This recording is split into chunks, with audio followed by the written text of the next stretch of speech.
Magaalaan Nageellee Booranaa magaalaa guddoo godina Boorana Bahaati. Egaa magaalaan Nageellee Finfinnee irraa kiiloomeetira 100 ol fagaattee akka argamtuudha kan odeeffanne. Harka fuuni akkam jirtu kabajamtoota daawwattoota keenya. Egaa qophii siimboo keenya irraatiin waa'ee seenaa magaalaa Nageellee Booranaa sin daawwachiisna. Magaalaa Nageellee Booranaa seenaa akkamii qabdi? Hammam turte? Maqaan ishee hoo maal irraa dhufe kan jedhu namni nutti ni jiru. Maanguddoonis nu bira jiru. Kallattiidhumaan gara sanatti mallee seenaa magaalattii isaan irraa hubannaa isin turtiin keessan nu waliin haa ta'u. Naga jirri san naga. Keessanii nagaa. Naga. Jirtu. Fayyaa. Mee eenyu sinii naa jennu? Ana abbaa guyyoo dhan diidu guyyoo. Diida guyyoo. Ayyee mee magaalaan Nageellee Booranaa maaliif Nageellee jedhamte laata?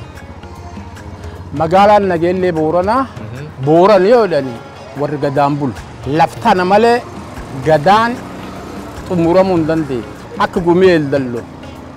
Akka keellaa sababa kan diidu gobba. Akka qaallichi nuura akka ardooti kun cufa lafarda jilaati marfatu Nageellee Booranaa wanni jedhaniif asa dhalate as guddate Booranni warra gadaan bulu gadaan ammoo warra nama amnatu guddifachaa gada irraa argate hin guddisan ilmi tolfatan laftana gaafi siin jaaramte Nageellee Booranaa ganna 19 artas gaman diidu gobba kana yaa Booranaa yaa Liiban jaldeessa jedhani sidaamtii as dhufte haati Booran namni dhibiin laftan hin jiru Booran malee gaafas Xaliyaan illee as dhufte haati armaatee dirree galchite.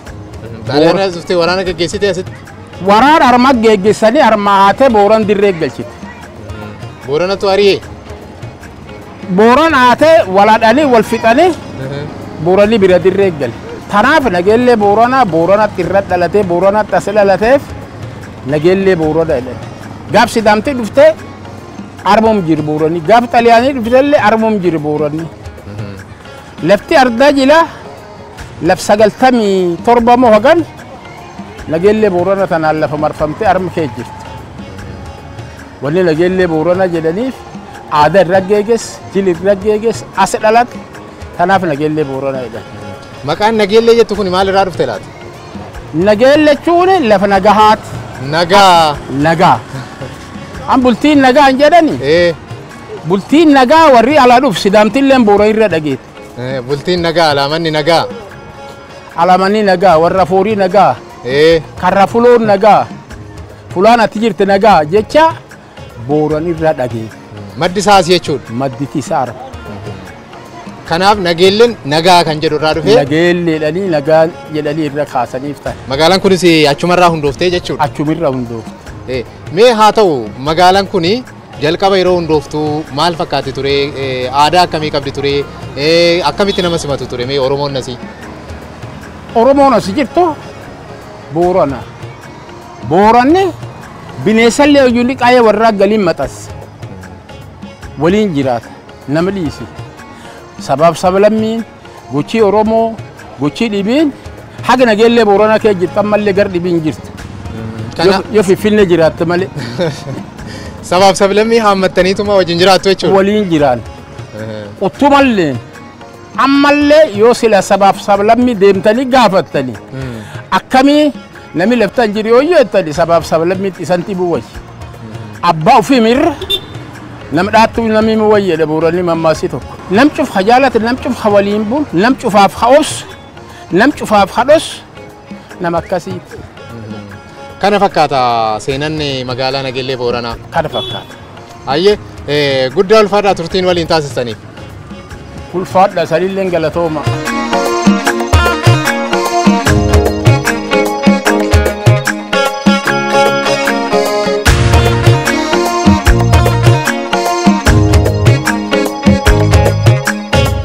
Itti fufneerra kabajamtoota daawwattoota keenyaa daawwannaan magaalaa Nageellee Booranaa akkuma itti fufetti jira.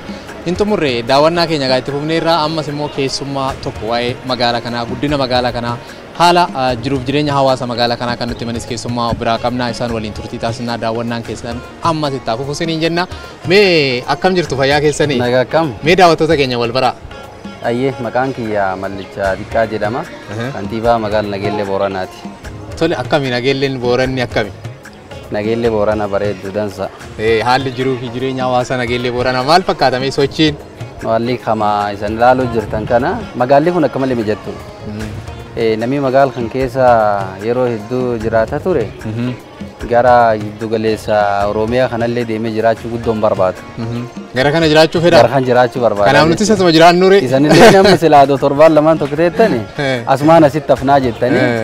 Actually social life isa akka malee dansa. Jaalala jira, kabaja jira.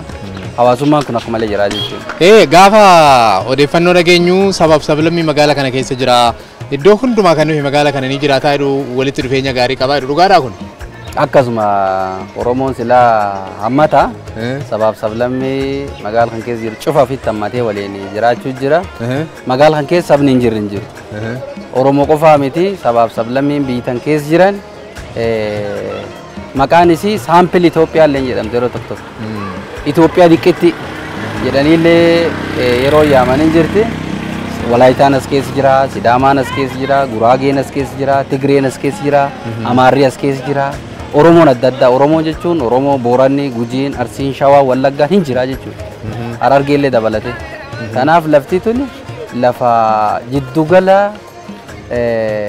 sabaaf sablammiiti jennee yaamullee hin dandeenya jechuudha. Maqaa akkasiif illee kennuu hin dandeenya. Mee magaalaan Nageellee Booranaa maalidhaan beekamti laata?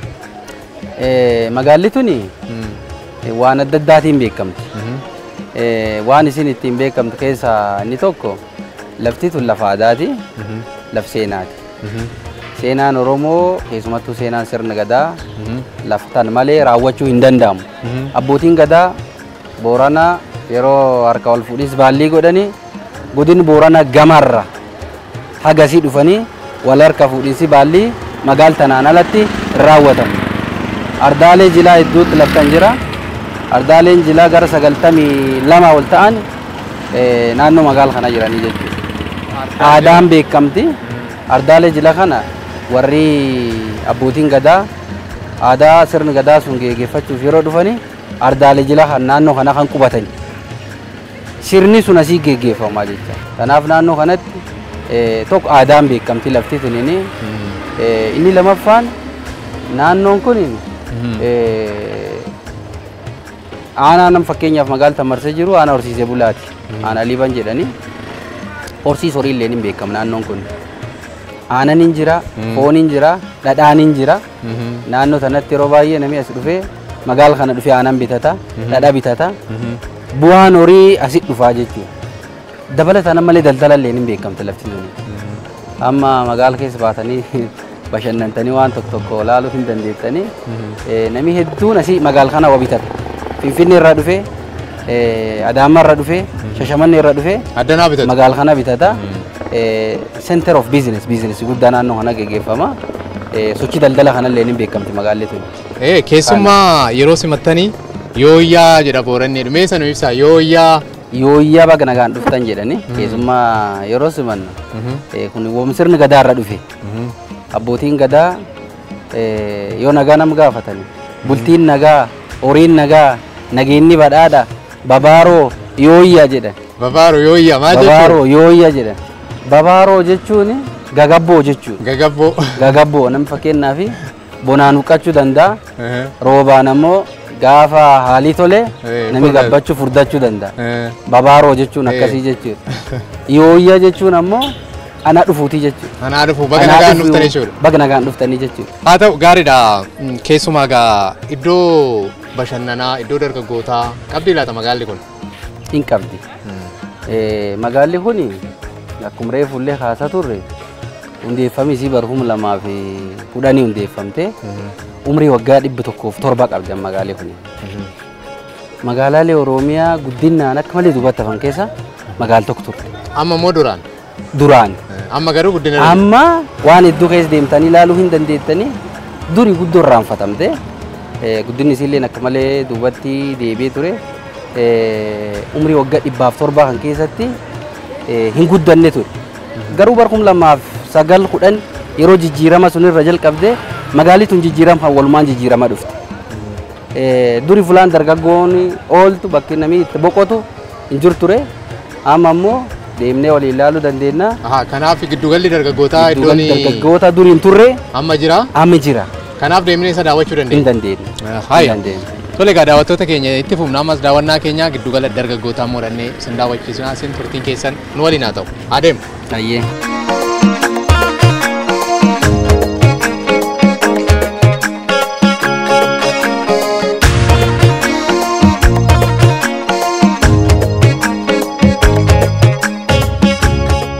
Paarkii Tiriyaan ni fakkaata.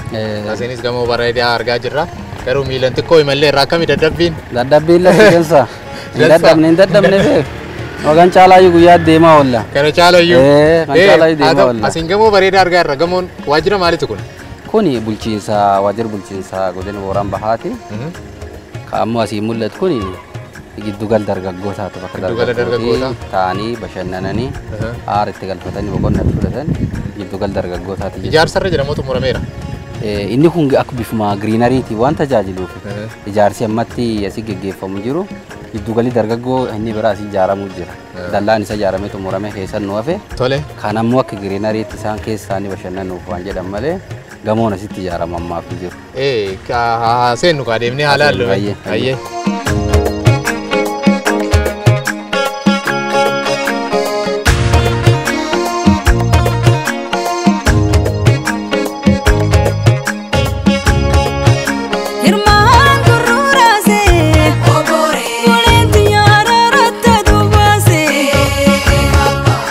Paarkii dargaggootaa jettanii yookaan immoo giddugala dargaggootaa baay'ee bareeda yeroo aduullee qabbana isaadha kunoo kan argine namatti tola. Mee akkamitti kaayyoon isaa maal ture wanti kun? Kaayyoon giddugala kana tokkoffaa dargaggeessi bakka hin taane akka hin oolleef mana caatii mana dhugaatii oolee araada garaagaraatiin akka dargaggeessi hin qabamneef giddugalli kun hojjetamee jira.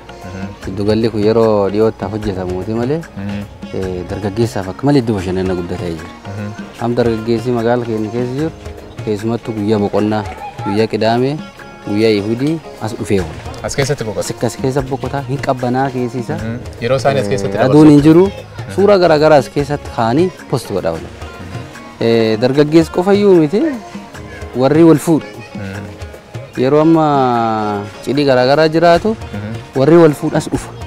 As dhufanii mushurraan suuraa garaagaraa cidha as keessa geggeessanii suuraa garaagaraa as keessa kaanii bakki kun akka malee bakka bashannanaa hawaasa magaala kanaatiif iyyuu ta'ee jira jechuudha. Taafumnu gara biraas daawwannaan jira tarasuma keessa. Isas ni daawwanna. Mee haa ta'u fakkeenyaa fi wantoonni guutaman as keessa guutaniiru wanti barbaadamu gana adeemsarra jira laata? Wanni cufiin guutamee jechuu hin dandeenye. Amma teeraazoon kun keessa galee biqiltuun kun keessa dhaabatuuti malee tokko ibseen amma galuu qaba. Keessisaa kan guutuu ibsaan galee halkanillee namni akkas taa'ee bashannanuu danda'u ibsaan hin barbaachisa. Ibsa qofaa miti bishaanillee hin barbaachisa.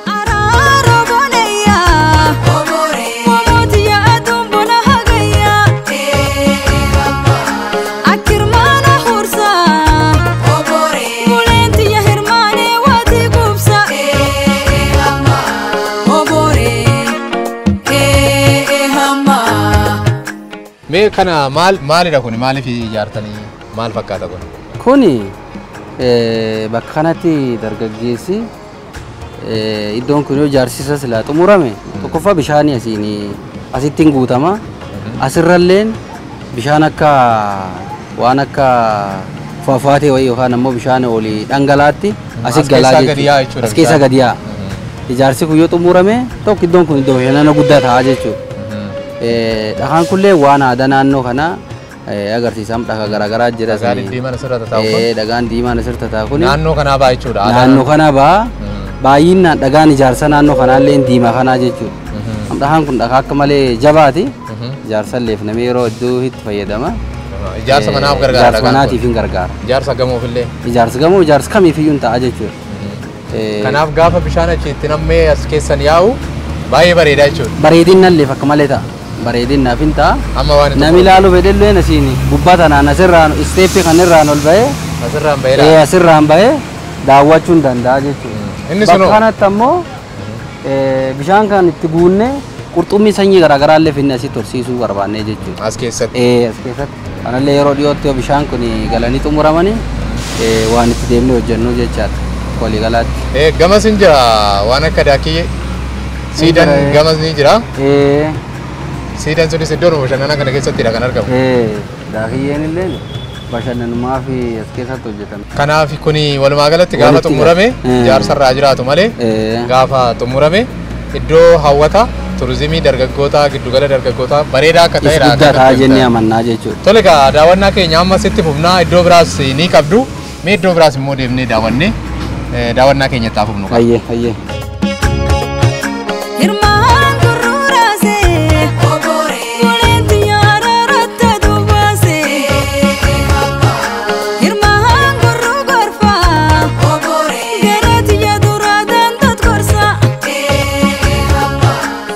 Naannoon kunis baay'ee bareedaadha. Namatti tola kaamee haa ta'u waa'ee magaalaa kanaa keessumaa ijaarsi guddina magaalattii maal fakkaata? Maal irratti argamti laata? Magaalli kun amma waggaa lama asii hojii investimentii gurguddaa illee jalqabdee jirti jechuudha. Kanaan dur hin turre garuu amma abbootii qabeenya 41 magaala kana keessatti hojii investimentii akka isaan hojjetaniif waliigaltee boordii waliin mallatteessanii hojii galanii jiranii. Akkuma isin argitan kana magaalli tun daandii hedduu qabdi. Daandiin kun bara 2009 2010 irra jalqabee daandiin hedduun isin hojjetamee jira. Teessumti isillee ammallee mijattuudha. Koobilistoonii garaagaraa hin qabdi. Daandii keessa hin qabdi. Dabalataan bareedina magaalaatiif illee akka inni ta'u ibsaan garaagaraa keessa galee jira. Ibsa kan daandiirra dhaabatan qofa osoo hin taane diimlaayitiin halkanillee mukatti marame bareedina magaalaatiif illee akkasiin taatu inni kun hojjetamee jira. Keessumaa magaalli kun magaala fageenya irratti argamudha. Naannoo Oromiyaa keessaa Finfinnee irraa jechuudha. Guddinni ishee tarii saffisaa jira laata? Amma akka malee saffisuu jira. Duraan akkuma reefu sanii kaase waan hedduu qancaraa turte. Carraa baay'ee misoomtee jirti magaalli kun. Asiin daangaa Somaalee irratti argamti. Asiin godinaalee baay'ee walii wal daangeessiti. Gara asiin gara lixaatiin godin Booranaa akka Keeniyaatti illee hin deemaa jechuudha sochiin isii. Garuu waggoota muraasa asii sochiin guddinni isii akka malee ariifachuu jira. Baay'ee ariifataa jira. Akka malee ariifataa jira. Hayyeegaa haa ta'u gaafa immoo magaalli keessan kana caala immoo fooyyooftee guddattee bareeddes immoo walitti deebina ta'a. Ammaaf garuu turtii nu waliin taasistaniif guddaa ulfaadhaa galatoomaa isinii. Hayyee sanillee guddaa ulfaadhaa keessumattuu warri faana hojiin isan hojjechaa turtan hojii akka malee dansaati. Nulleen isan hordofaa jirra. Waan sila gurri mootummaa gurri uummata bira ga'u malee cufa hojjettanii yeroo yeroon dhaqqabsiisuu jirtanii jabaadha kan caalatti fa'aa waan jedha saniin jenna. Guddaa galatoomaa isiniin jenna daawwattoota keenya qophii siimboo keenya har'aatiin daawwannaan magaalaa guddoo Booranaa Bahaa kan magaalaa Nageellee Booranaa egaa kan hanga yoonaa sin daawwachiisne kana fakkaataa seenaan magaalattii miidhaginni magaalattii hundeeffama isheerraa ka'ee waan hanga yoonaa daawwanne kana fakkaataa nu waliin turtaniitu guddaa ulfaadhaa isiniin jenna. Mulugeetaa Girmaan ture turtii gaarii.